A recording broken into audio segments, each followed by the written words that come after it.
మరియా పీటరో చనిపోయి సంవత్సరం అయింది కదూ. లాయర్ గారిని చూసి చాలా రోజులైంది. ఇప్పుడు ఆయన ఎలా ఉన్నారు? ఎప్పట్లాగే ఉన్నారు ఫాదర్. త్వరలోనే కోలుకుంటారని డాక్టర్స్ చెప్పారు. స్వస్థత చేకూరాలని ఆ పైవాడిని ప్రార్థిద్దాం. అన్నీ ఆ ప్రభువే చూసుకుంటారు.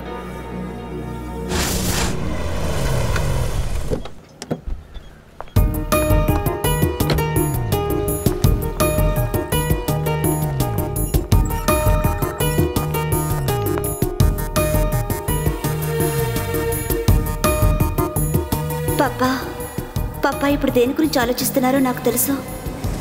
అతన్ని నేను చూశాను. లక్ష్మీనారాయణ గారు రాజశేఖర్ బాడీ ఇన్వెస్టిగేషన్ చేయడానికి ఇక్కడికి వచ్చారు. Very sincere officer.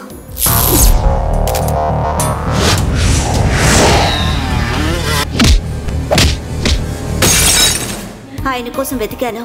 ఆయన లీవ్లో ఉన్నారని తెలిసింది. కానీ లక్ష్మీనారాయణ గారు ఎందుకు వచ్చినట్టు? అతను నన్ను చూడలేదు. ఒకవేళ చూసినా గుర్తుపట్టలేడు. కానీ నేను తెలుసుకోవాలి, తెలుసుకుని తీరాలి. హలో జ్వాల. Hello doctor. ఇప్పుడు ఎలా ఉంది ఆయనకి? Yeah, he feels better. అనవసరంగా మందులు ఇచ్చి ఆయన్ని మనం ఇబ్బంది పెట్టడం ఎందుకు? ఇక్కడ మీ నాన్నగారు ఎంతో సేఫ్టీగా ఉన్నారు. ఆయన గురించి మీరు దిగులు పడకండి. Thank you doctor.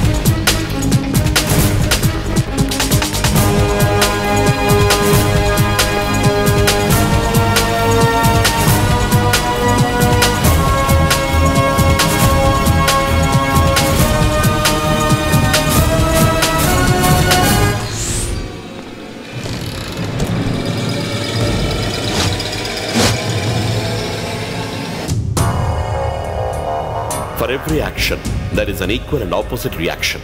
అంతే కదా? రాష్ట్ర రాజకీయాల్ని గుప్పెట్లో పెట్టుకుని ఆడించే వాళ్ళు ఎవరో నాకు తెలుసు.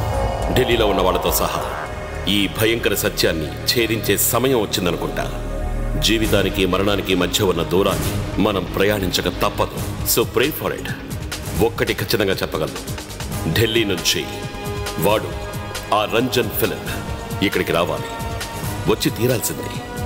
ఇంతవరకు ఇక్కడ జరిగిన గొడవలన్నిటికీ అప్పుడు ముగింపు దొరుకుతుంది. హలో జ్వాల. Hello doctor. ఎవరో వచ్చి మీ నాన్నగారితో మాట్లాడుతున్నారు. వాట్?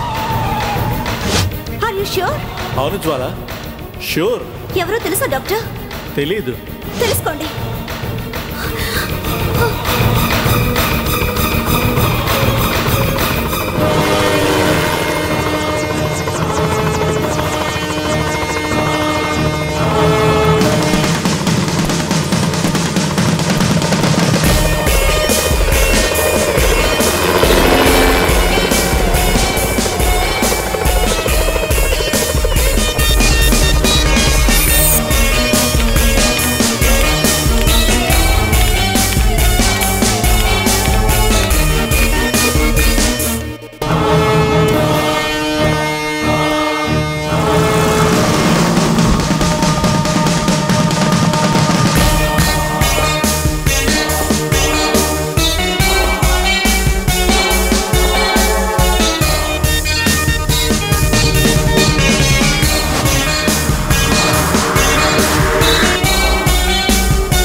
మాఫియా సామ్రాజ్యానికి మరణ శాసనం విధించేది నేను.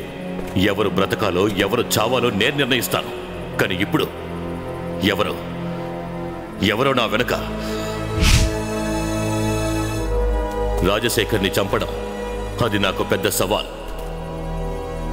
ఎవరో నాతో పరోక్షంగా పోరాడుతున్నారు. సత్తారాంకి మన మీద పగ ఉండొచ్చు. వాడి కూతుర్ని చంపాం, కోట్లు దోచుకున్నాం. నిజానికి వాడి కూతుర్ని చంపాలనే ఉద్దేశం మనకు లేదు. వాడు విశ్వాసహీనుడు గనక ఆ దేవుడే విధించిన శిక్ష. సత్తారాం గడికి డాడీ విదేశాంగ మంత్రిగా ఉన్నప్పుడు మన సహాయం కావాల్సి వచ్చింది. కానీ ఇప్పుడు కోల్ మినిస్టర్ అయ్యేసరికి డాడీ అవసరం లేకుండా పోయింది. పిరికి వాడైన సత్తారాంకి ఇలా పగలు ప్రతీకారాలు తీర్చుకునే ధైర్యం లేదు, ఇన్ఫ్రాస్ట్రక్చర్ లేదు. He is weak, as weak as a pig. వాడి వెనక ఇంకెవరో ఉండుంటారు. ఎవడై ఉంటాడా శత్రువు? మనకున్న మిత్రులెవరు?